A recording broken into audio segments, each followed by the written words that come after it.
Welcome to Her Ink Empire. I'm Justine Almaraz, and this is the podcast that redefines what's possible for you in the tattoo industry and in your tattoo education, not only in technical skills, but in business. This show is for fine artists, creatives, visionaries, artists of all kinds, even doodlers, who are ready to not just build a career, but a legacy.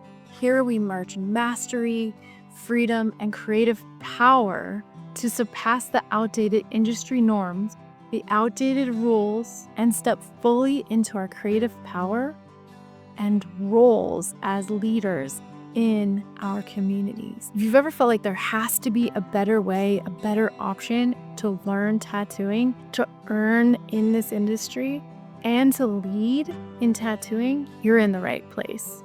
So let's build your empire, one bold, daring step at a time.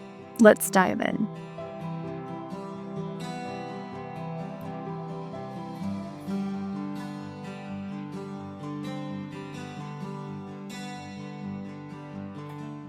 Jessica, thank you so much for being here. I'm so excited to dive into this conversation with you.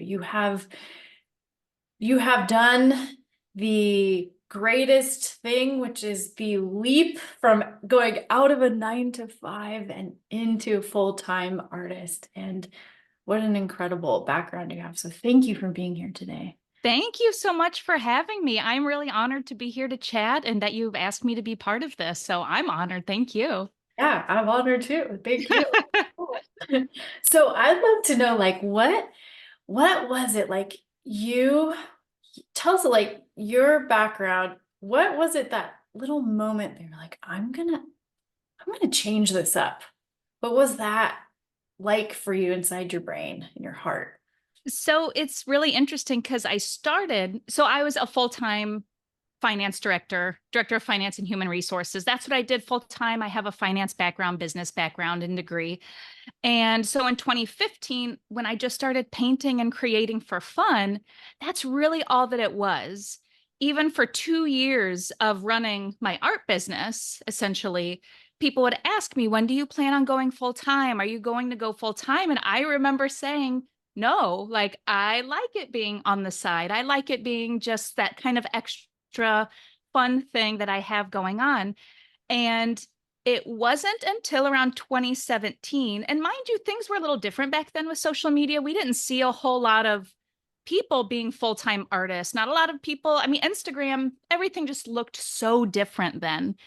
And I do remember in 2017, there was an artist that I followed that was full-time, and she shared about her journey. She shared about her finances, essentially.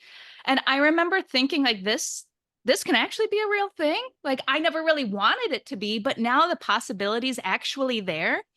And I think that in and of itself is so powerful when we see other people doing it and sharing about their journey. I think it gives you kind of the sense of empowerment of that's possible for me as well. So again, I think it's just important for people to share their journey, number one. So then in 2017, I thought, well, maybe I can do this full time, but I knew that my art business wasn't at the proper capacity for it to support me on a full-time basis. So I kind of went through the steps of growing my art business, documenting my finances, again, being the finance person I am, and thinking, what would it take for me to go full time? What do I need? What finances, what income, what tools? And so it took 2 years essentially of like what I would call a financial runway that I prepared for myself to have my business at a capacity of making money that was sustainable and consistent. So it wasn't like I just had a really good holiday season. It was actually a consistent good year overall. I had enough savings just for that extra cushion to make me feel comfortable.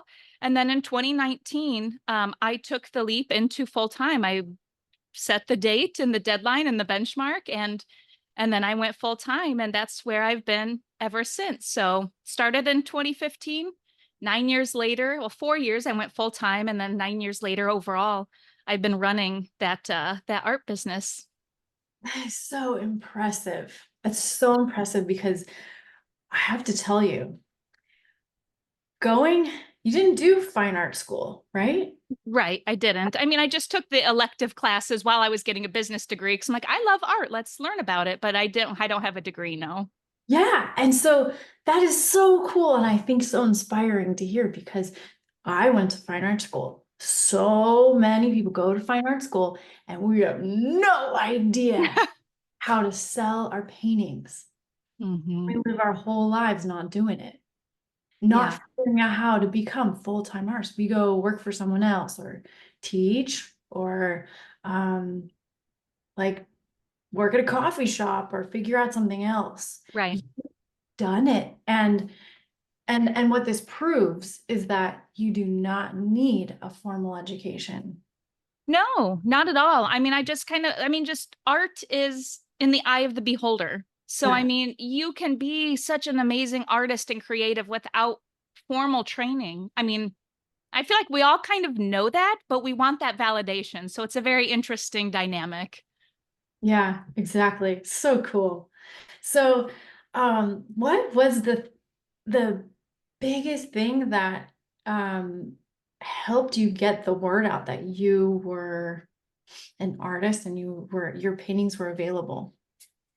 I honestly, I know that Instagram and social media can get a big rap or a bad rap, but I do really feel like the evolution of social media, it is a free tool for us to utilize. And going back to even if you're the greatest artist in the world, if you are painting and your creations are just sitting in the studio and nobody can see them, it's not doing you any good. I mean, meaning if you want to be a full-time artist and you want to run a business, of course, it's fine to create and save. There's nothing wrong with that. But I think getting it out into the open and sharing that on social media consistently over a period of time. And that's kind of another key point to it is that sometimes we get so fixated on that instant growth, that instant everything, that it takes years to grow. It's what I call like the snowball effect. It takes a while to pack that initial snowball. And then eventually, the more it grows, it starts kind of rolling on its own to where you don't have to put in that effort, as much effort right off the bat. So I would really say the main tool really was social media, allowing me to like share my artwork, network with other businesses, network with other local artists. It's really is a powerful tool that can be utilized for good. That's so inspiring. So inspiring. Um, and you started also, I know, body paint, or no, I did body painting performance art, which was Uh-huh. how you did performance painting, live painting. And Yes. what was that like? It seemed like you did that a lot in the beginning when I look at your resume, like that was a really big like energy mover. Yes. Yeah. Um, Painting live is intimidating initially, and it really is. And when opportunities kind of popped up, I wanted to kind of shun them away because I thought, I don't know if I'm ready to paint in person. Um, it was also around the time when Facebook just introduced Facebook Live.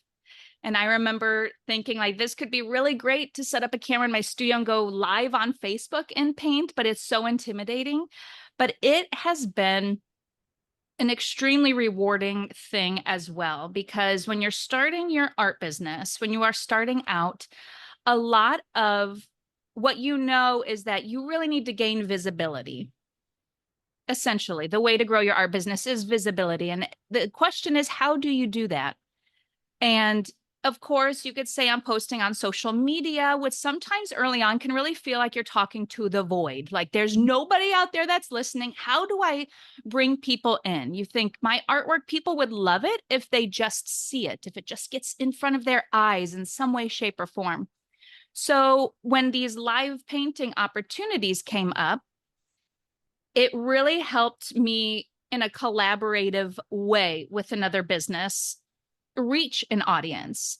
And I know that a lot of times their artists are presented with kind of the free publicity route, which is not good. But what I loved about these live painting events was that it was a true collaboration with businesses. They really want to help you and you help them. And together you kind of create this really fun, this fun event that has a buzz and an energy, and you're there live.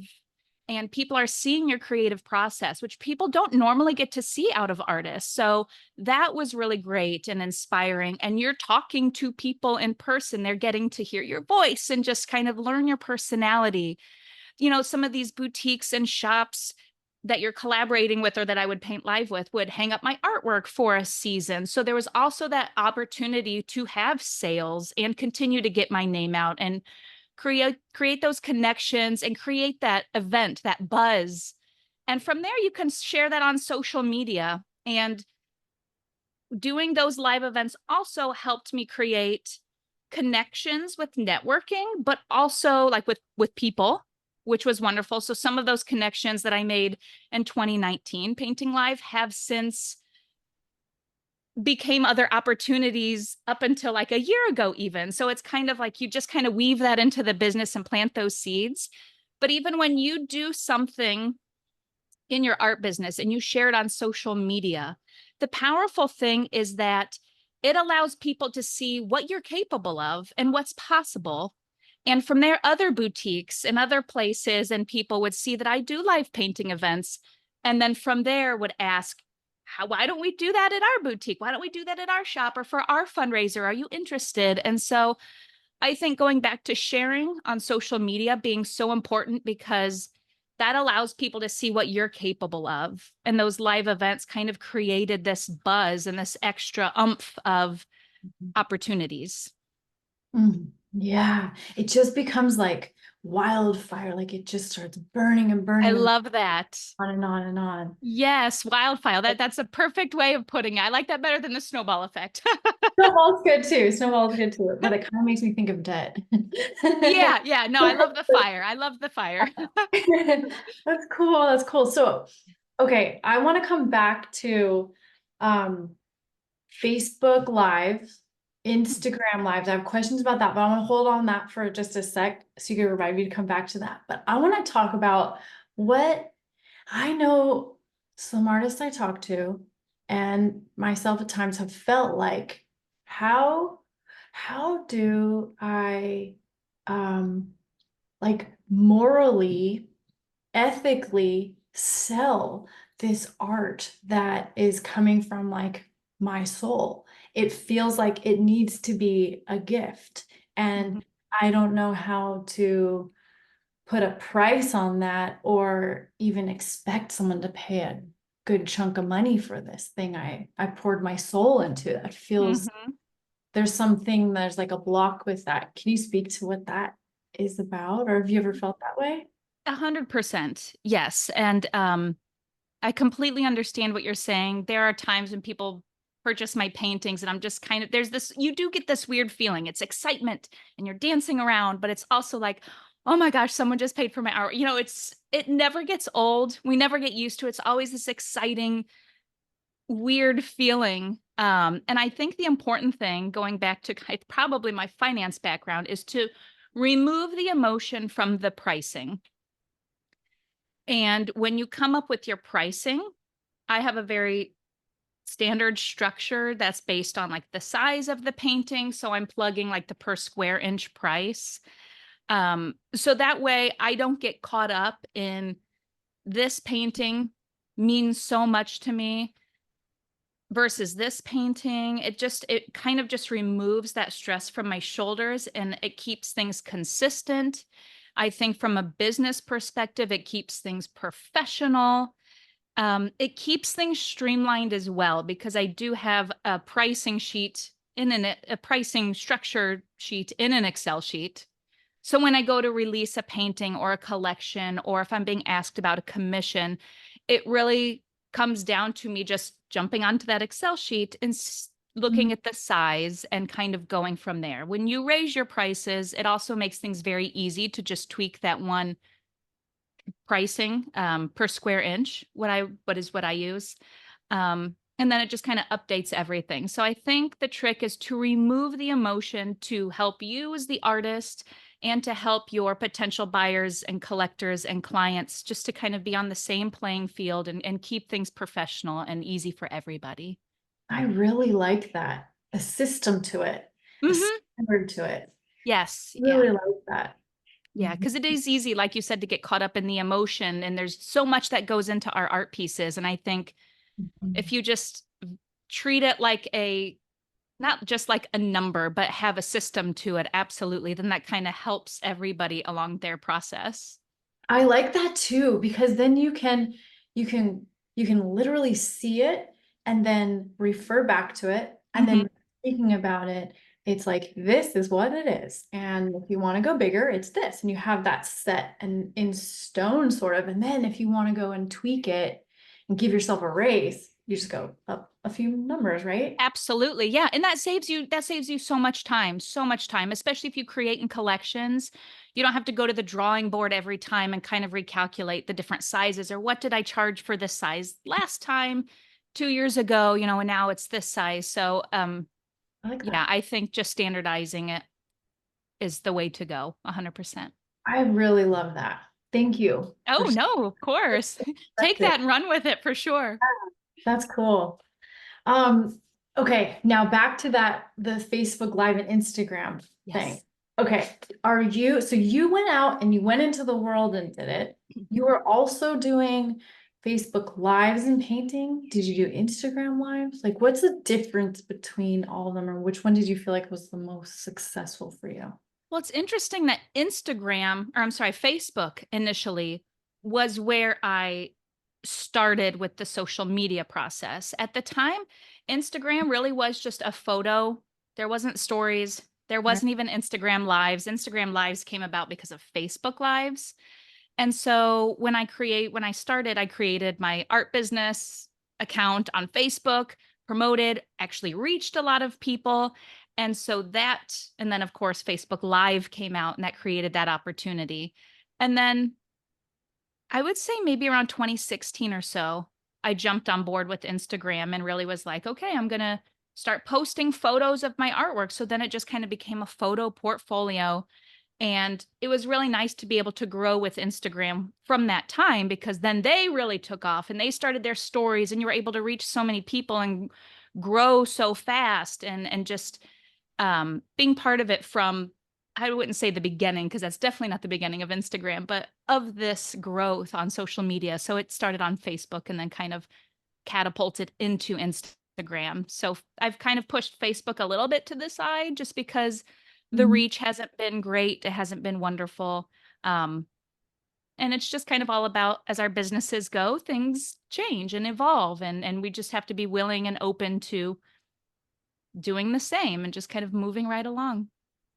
I think I've noticed that too with Facebook. It's sort of dying out. Like the party's over on Instagram, or do you notice the party changing and going somewhere else? I wouldn't say going somewhere else in total. It's more like another party's popping up somewhere else. Like, TikTok is a big party Yeah. place. It's just the content's a little different. The audience is a little different. So I wouldn't say it's changing or switching. It's just more parties are popping up I around social media. like that. Are you really working on TikTok too? I haven't checked that yet. I'm not. My capacity is very limited and I practice what I preach. So I always say show up on like one or two platforms, or else you're spreading yourself too thin. So even though I am on TikTok, but I really don't invest a lot of time and energy because I don't want to water down any of my other things that I'm working on, like Instagram being number one, my newsletter is number two. Mm. So being in those places really are my priority. That's cool. And you're on YouTube. Is that number three? I actually, YouTube is not number three. YouTube is like mixed in with like one and two. Oh, are you doing mostly like the teaching content on there? Because that's what Yes. I was thinking is like, I think I'm gonna make YouTube my teaching platform, and then Instagram's gonna be like where I showcase that's like my art portfolio. Yes, Right, absolutely. right. Yes, because I'm on YouTube, I just like being able to not feel rushed or kind of have the space to talk and chat and lay out a format. As you would know, just you kind of have more time to teach. I did try to do that on Instagram. It's just the idea also that it's not an evergreen, like content that I posted in 2020 that was really big on teaching and had a lot of value to it isn't like popping up anymore on Instagram. It's not showing up on anyone's feed currently. And I love the idea that YouTube, you can still gain so much knowledge from people 3 years down the road. Mm. Um, so I really liked that about YouTube, not feeling like I was investing so much effort into teaching people valuable things and then it just being lost years later. Yeah. Y'all go check her out on YouTube. Yeah, yeah. Please do. Good. Yeah. And okay, and then also another evergreen one I haven't really dove too much into is Pinterest. Are you using that too? I am not. I know that it's a powerful machine, but going back to like my capacity, yeah, exactly. So feel free to share about Pinterest because I know that it is a very big thing as well. Yeah, see, I'm with you though. I'm really like hunkered down on Instagram. That's been my focus, and then I'm moving into YouTube like you are. So Yeah. we're on the same page there, and I've dabbled in it, but I just know it's evergreen also. And that means like you can constantly have your posts pop up for different things. It works really well for artists or tattoos. Like a lot of people are searching there and they want to buy. And I heard that it's a demographic of people, mostly women that are ready to shop or they're planning things in their lives. Yeah. And they have disposable income. So I think that's a platform like I soon want to venture and put more energy into. Just wondering if you'd done that. But Yeah, I haven't, but I do know it's a very powerful search engine. So it completely would make sense for some people to just kind of really dive all in. I'm in the boat of do less and do less better. yes, I So, agree. yeah, so that's where I like to live. Yeah. So where would you say most of your art sales are coming from? Is it Instagram? Yes, I would say a big part of my audience has been through Instagram. I feel like always Instagram. I can just talk about Instagram all day and what it's done for my business and what I think it could do for other artists' business. It Oh, has been the key to my networking, my growth, my sales, and reaching ideal designers and humans. It's been absolutely wonderful. I know that it can have a dark side and it's not all hunky dory all day, but it has been a very powerful tool for my art business. Yes. I love that. And I love your positive energy about it. And that is inspiring. And I think it's a wonderful, magical place too. And that's really Yeah. cool. And you're really, really selling and connecting and using it to its fullest potential, which is, I mean, it's a free resource. This is Yeah. mm, Yes. So if anyone's feeling discouraged about Instagram, like it does take time and to just give yourself grace to know that it's not going to be instant growth, but you don't need a lot of followers to really meet your ideal buyers and ideal clients. The numbers don't get wrapped up in the numbers game. It really is just getting in front of those key people for sure. yeah, really cool. Um, how do you receive requests? Is it through DMs or do you like them to email you? Are you open to all of it? They have come in several ways. When it comes to specific commissions, a lot of people will go through my website since I do have an area of commissions where it kind of explains them a little bit. People can jot down the size that they're interested, kind of the idea or concept. If there's a painting I've created in the past that they kind of want a similar color palette or design. And then other opportunities come through in my Instagram DMs, whether that's from designers and people as well do contact me through that. I would say it's kind of a blend of both through Instagram direct and also through my email and through my website being emailed that way. Mm, cool. Cool. Thanks. Of All right. course. I want to know if you have, what's your experience with art galleries? I would say I haven't had a whole lot of experience with art galleries, so I can't speak to that topic a whole lot. However, when I was a director of finance and human resources, it was part of an art organization that had a gallery and exhibition space. Ah, So I can speak to the non-artist side of it, um, and how that all takes place and the feelings behind that, because I know that some artists like to go the gallery route. Some artists are anti-gallery and don't like that the gallery takes X amount of percentage, which I can understand. But being from the other side, and a lot of times that cut is 50-50. Whether anyone thinks that's fair or not fair is everyone's own prerogative. So I definitely can't speak to anyone's emotions around that. But the the art galleries, they do put in a lot of time and energy, and it's not just the curator's time and energy. I mean, the even behind the scenes, being the finance director, I was putting in energy for artists, between cutting checks and just reaching out to artists and talking about things. So when they do take that cut, it is valid that they do get some kind of kickback. You're getting their promotion, their marketing, their experience, their time, their audience, if I haven't mentioned that yet. There is a lot that goes into artists behind the scenes from a gallery. So me seeing it from that perspective, I think galleries are wonderful. They create a great opportunity for artists to kind of get out and be in front of a new audience and create buzz for their business and really help their portfolio. But I can also understand how some artists don't want to or need to take that route. If they're creating a lot of sales through themselves, through their website, they may not see a need to venture out and continue to grow if they're happy and doing well with where they're at. So, was that your experience too? Because you knew that side, you knew that that was possible to go that way, but you didn't choose it. no, not really. I mean, and I really have done well on my own. So I'm not cool. against working with galleries at all. I do know it takes some time and effort and work to, work together with them and find them and collaborate. But so I'm not against it by any means. It's just so far I've been just fine selling through my website and selling through my networks. Yeah. So So cool. And then you keep 100%. I keep 100%. I mean, mind you, like the shipping fees and all of that stuff. But yeah, there's Sure. no additional payouts. It's just all the business. That's so cool. Yeah. Full control of every aspect of it too. Yeah. Really cool. Yeah. Awesome.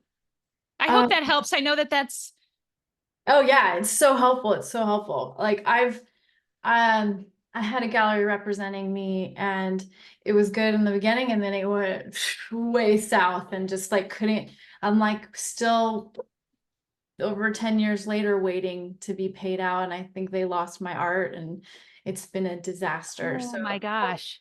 I've heard that's very common that many galleries are very unorganized and I mean I would be great if it worked out great and I know there's some that are phenomenal. Hmm. But I also really love being able to understand how to do it yourself Yeah. and feel that you have like power and understanding with this stuff, which makes me want to talk about like what you do and in how you have this incredible background in service and these offerings around learning taxes and learning the business Mm. aspect of it and you're empowering artists to take that into their own hands and be like, this is actually really fun and this is actually really easy and actually you can do it and you can Yeah. all of it. So here you go, right? Yes. Yeah. I'm all about sharing and simplifying all things art business and like art finance related 100%. And what you were saying about the gallery, there is something about having the power, like something powerful about having that autonomy over your own art and art business and how it's presented and how it's shared. And just so I'm so sorry that that was your experience. That sounds horrible, but It's okay. It's all, I mean, I'm not like 100% like you against it. I think there's Mhm. like pros and cons to all of it. And if you find one that works for you, like go for it, you know? 100%. I also find too, like they're not going to be showing your work all the time. So if you want to be full time and you want to be selling your art full time, then everyone follow Jessica. She's do it, you know? I And I love don't it. think so. I'm kind of like, I think that the way I was led was misleading. I was misled going through the system, the educational system, this Hmm. system. Okay, after we finished art school, we have no business. And then I was begging my teachers to teach us business. And they really didn't know how because they went the gallery route. They stayed inside the little tunnel that takes you from undergrad to grad. To grad and then to grad school and then to teaching as a Hmm. professor and then get in a gallery here and there. And like you can't really live off your art, so you're gonna teach. You know what I Yeah. mean? So it's kind of setting yourself up for this interesting paradigm of needing something else in order to support your own business. Yeah. Yeah. Hmm. Yeah. And that is an interesting thought, just going back to like the whole gallery. Um, and I had the thought and then I lost it. So maybe if it pops back up, I'll talk Sure. about it.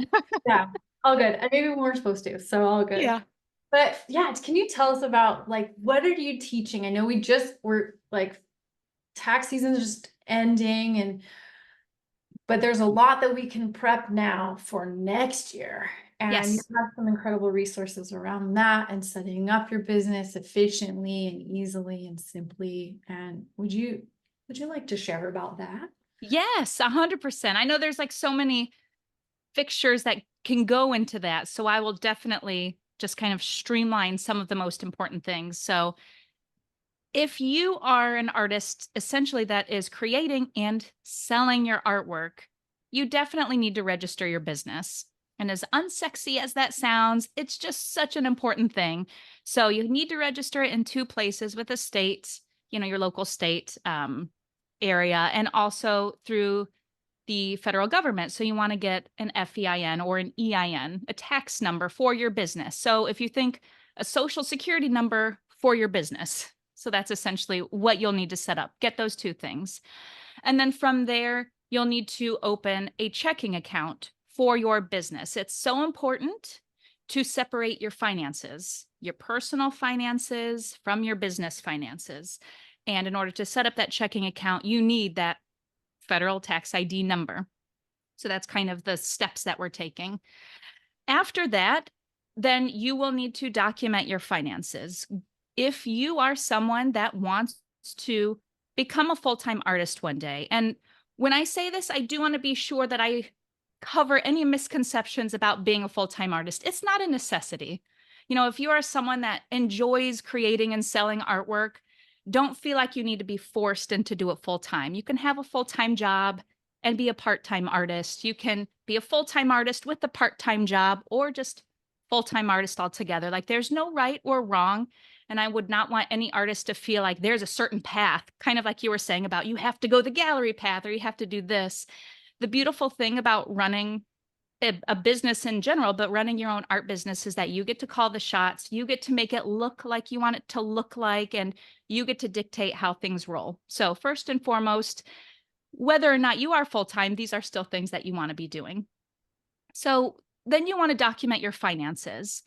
And it really is as easy as your income. So the money that's coming into the business, all of that money should be coming into your checking account that you set up for your art business. So let me just specify that as well.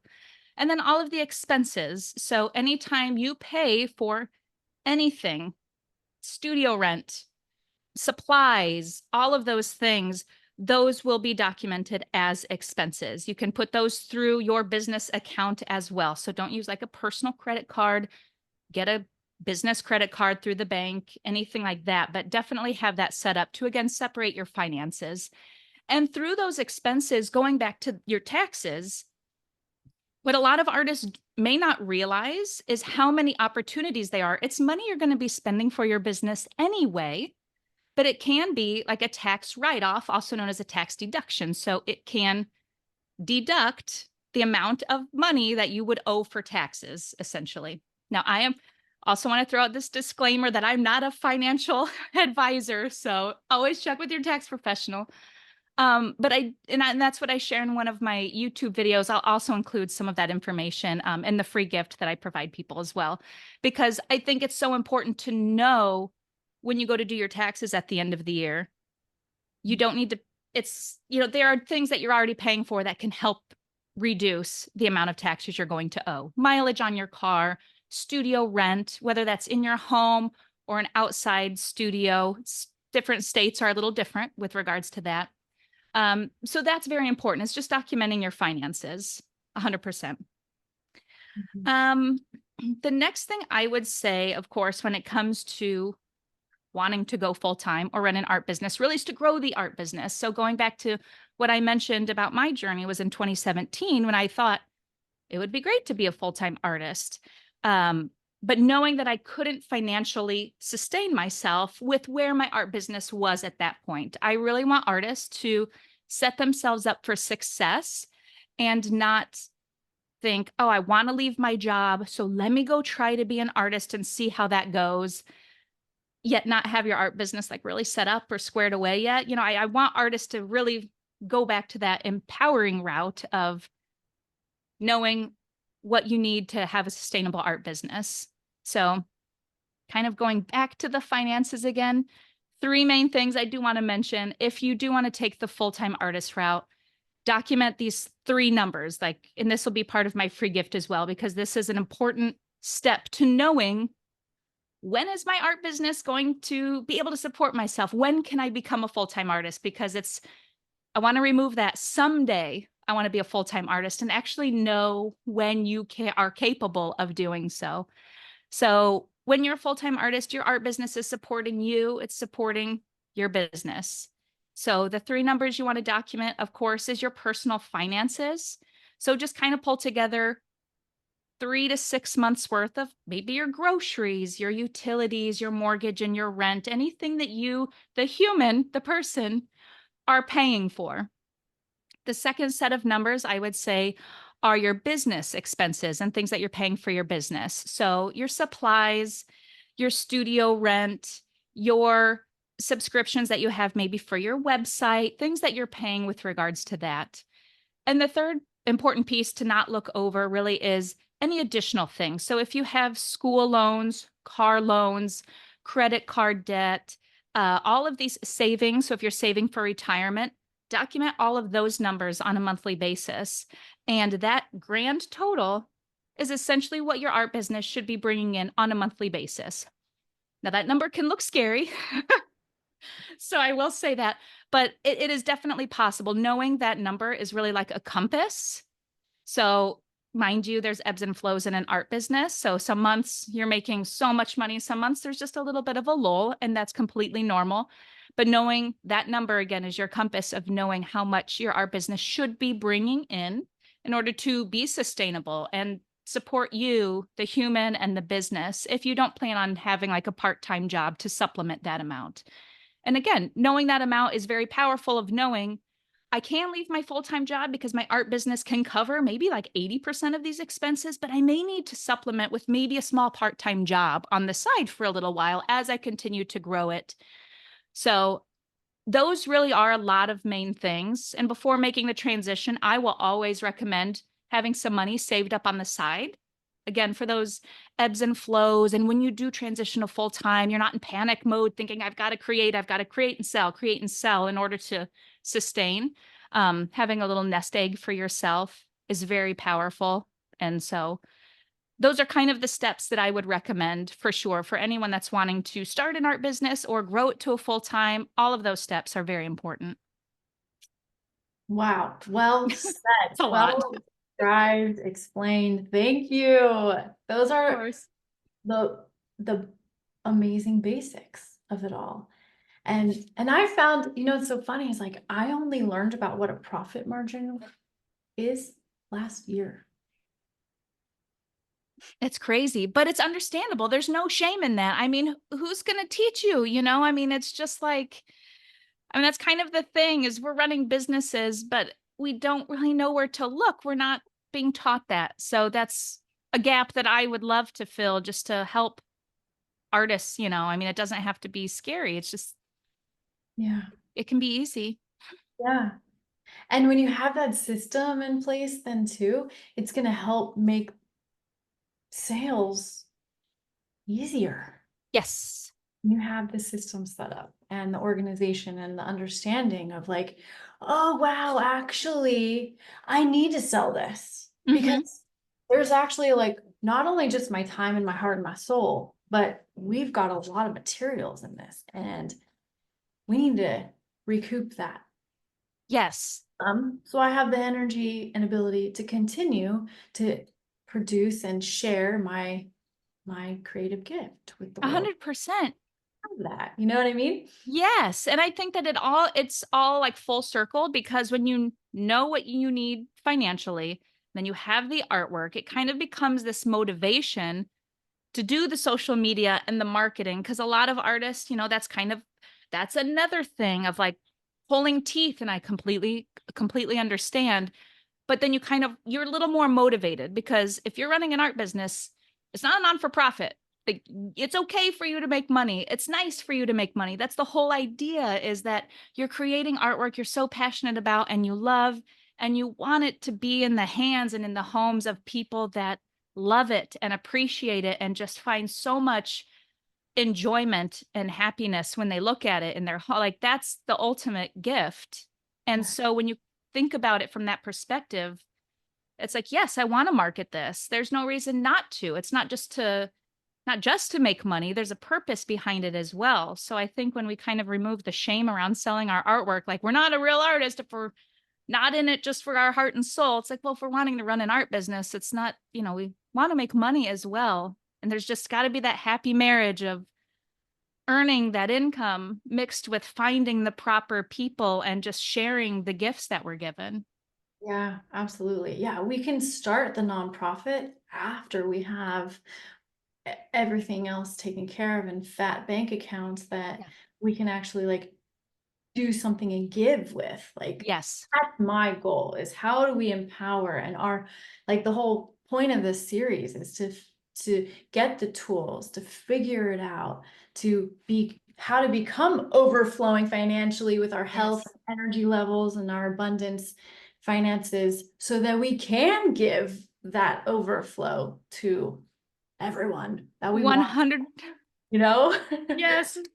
100%. I think that's absolutely a beautiful way of putting it and a beautiful perspective. So this is awesome. Yeah, and so like doing the hard stuff, like we don't want to do the finances, it's hard to sell, it's hard to show up on social media. Like I do it because it is filling that cup so I can give, because that's the big vision. So having that deeper purpose like makes this stuff uh edible. Yeah. Like Yes, I can eat absolutely. vegetables if I know what that outcome is, what that purpose is on the other end of that, you know? Yeah, that's a beautiful, I mean, I keep responding with, that's a beautiful way of putting it, but it really is, of having that purpose behind it. Chef's kiss. That's beautiful. Cool. Yeah, I'm glad you feel that. Yeah. Yeah, and I think that's the way you're talking about it makes it so digestible. Good. And simple um to implement. Good. Good. And that's the hope, because I do feel like when it's an unknown thing, it's very overwhelming. And then we just kind of ignore it and put it on the back burner and say, I know I should be documenting my finance, but I don't know how to begin. So that's why, or how to run an art business or how to start an art business. It's very, I wouldn't say simple. I mean, but it is just very step by step. It doesn't have to be overwhelming. And I think the goal is to just kind of have the knowledge on how to do that. And then from there, it just flows very easy. Mm, beautiful. Thank you. Oh, my pleasure. This is great. Yeah, so for you all watching, Jessica has an incredible gift for you. It's like a roadmap, a plan, how to eat your vegetables and enjoy them. This is like sugar-coated vegetable plan here. Yeah, but the healthy kind of sugar. Yeah, like some sugarless sugar that I put on in my dessert. Yeah, Yeah, yeah, it really is like a financial roadmap. financial runway to, and it'll include things on how to start your art business, how to know when you're great to go full time. So like what finances you should be documenting if that's a route that you want to take. And also just some simple layouts of things that you are paying for in your art business that can be tax deductible. So it's kind of like a little basket gift of three main portions of the finance side of an art business. Awesome. Okay, one last question. Yes. How do you do all your taxes yourself? Have you always done it yourself, or do you outsource that? So I do outsource that. So with my finances, I love QuickBooks. So I'll preach QuickBooks and it's a monthly subscription. So if you're someone that doesn't want the monthly subscription route of QuickBooks, I actually created for artists like a miniature resource, like a mini resource for them to be able to document their own finances. And I have videos explaining how to do it just to keep things, again, happy and simple. But I always recommend I use a CPA. So I do document my finances in QuickBooks to where I have all of that information handy of my income, my expenses, everything. And then when I work with my CPA, then they kind of provide me a sheet to where I really just plug and play all of those numbers from my QuickBooks, from my profit and loss statement is what that is called every year. So I would recommend artists to, I know hiring a tax consultant or CPA is not always the cheapest route, but they know all of the taxes. They know the different incentives that you are able to, percentages on meals and travel, and just having them knowing that they're providing all of the best information and making sure that you're getting the best deductions. They're the experts. So I let them be the experts in their realm and provide them with the information, and then they put together the taxes. So just the peace of mind of knowing that I'm getting the most bang for my buck from my art business and everything's done right. I will happily pay for that. Yeah, totally. And so are you doing all your own accounting throughout the year and then you give it to them all during tax season? I do, yes. So even though I could hire a bookkeeper to do this for myself, that's kind of like what I love doing. Awesome. So just every month, I just update my finances on a monthly basis. I do a little bank reconciliation, and yep, I like to stay on top of them to see every month, what's my income look like? What are my expenses like? Because I do think knowing your numbers as an artist and business owner, yeah, it's so important. It's so powerful. And so this is why I preach what I preach, just because you can't run a sustainable, healthy art business if you don't know your numbers. So know the numbers, live in the numbers. It doesn't have to be hairy and scary and take away from your creative energy by any means. It doesn't have to be a daily thing either. So that's why I do it once a month, essentially. Listen to Jessica. I did it the hard way. I avoided it. I had someone else do every step of it for years, and I lost track of everything, and I just bled out so much money. I just lost control of it. I was so afraid of looking at it, of understanding it, and really going into it was so empowering and has been life-changing. And now I know how to maneuver different things in the art business, like what I need to do, okay, that it really isn't something I should be spending my time on because it's not producing the results I think it is or I want it to. I'm not living in this like fuzzy like rainbow land. I'm literally looking at it and being like, wow, okay, why am I spending all my time doing that? That is not producing, but this is. I need to go collect that pot of gold. It's just waiting there. Like let's just put more energy in that, Yes. Oh my gosh. Everything that you said right there is so perfect. I mean, because I feel like that's a lot of people's story, hands down. It's scary to look at and you don't want to dive in. And then we do the mental accounting and we think, well, this is actually doing really good for us. And then when you look at it, it is very empowering. It really is empowering knowing your numbers and what's working and what isn't and what to double down on and what to kind of like push aside for a minute. I mean, everything that you said is just a beautiful representation on why your business finances are so important. And just hearing how empowered you are about the numbers and everything, like that's very inspirational in and of itself. So thank you for sharing that. Yeah, and thank you for doing what you do, because it re-inspires me to hear you say it. And I'm like, I was just the messiest, like out of control, just free flowing out there, minded artist, and like getting more grounded and rooted and stabilizing things and like looking at the mess and not crying too much, but like like, all right, we're gonna do one little thing at a time and clean this. Yes. That's been, it's empowering. It is empowering. It's empowering. It's empowering. So the more you can just find the joy and the purpose, that bigger purpose in it, that will help you through it. Plus your guides too. So thank you for creating them. Of course, it's my pleasure. I'm sure they'll be helpful. So Yeah. I'm excited for that. Awesome. Anything else you want to share? Any other last bits of advice or anything for an artist starting out? I would really just say the words of encouragement, as always, because I feel like we need to hear encouragement on a very often basis, but to know that growth is slow. It starts off slow, and it makes me sad when I see artists that try and they didn't see things pop up right off the bat, and then they give up.